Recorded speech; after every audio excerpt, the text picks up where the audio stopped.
Welcome to Dukascopy TV. Brazil's economy continues to decline, and with no firm government in place, is it likely to get on its feet soon? To give his insight into the Brazilian economy is Miguel Sanchez-Martinez, Research Fellow at NIESR. Miguel, has the Brazilian economy become more unstable due to the lack of elections and the tumultuous politics? We saw the recent demonstrations against the rise in administered prices and also complaints about the effort that was made by the government into the organization of the World Cup, while social inequalities remain high. Actually, the World Cup and its spillover effects did not push domestic demand as significantly as had been expected. Therefore, those demonstrations had some justification to them. But the periods preceding elections tend to be more unstable, and especially in this case, with two runner-ups having completely different views on the conduct of economic policy, at least on paper. So in a scenario where Dilma wins, analysts tend to think that the current trends will continue, with a significant presence of the state in all sectors of the economy.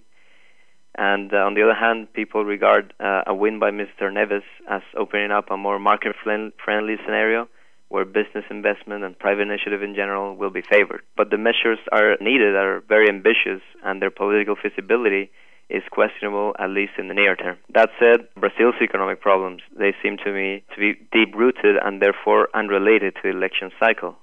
So the current gloomy economic situation derives from shattered business and consumer sentiment that is in need of decisive structural reforms for it to be restored.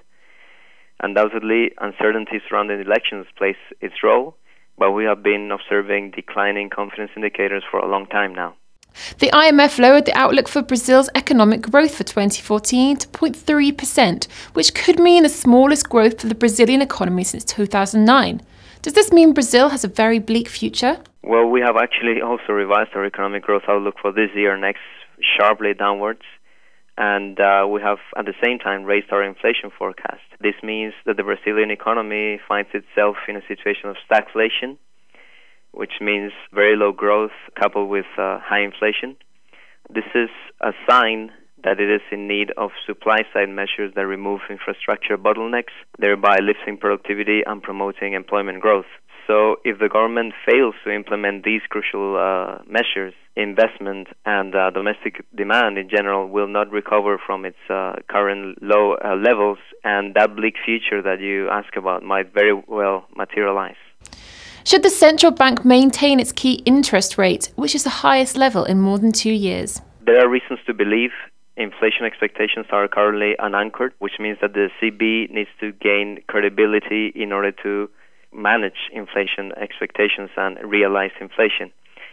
So in principle, this requires an independent stance by the central bank that sends a clear message that they are committed to keep inflation in their 2.5 to 6.5% target range. This implies in turn that it is within reason for them to stay away from trying to lower rates in an effort to support the economy, as this would further erode their credibility, thus making them unable to control inflation expectations. So we believe the central bank shouldn't lower the interest rate anytime soon until inflation is brought down to about mid-range. That will be around 4.5%. Thanks, Miguel. That is all we have time for today, but keep watching Dukascopy TV for more news on the market. Goodbye.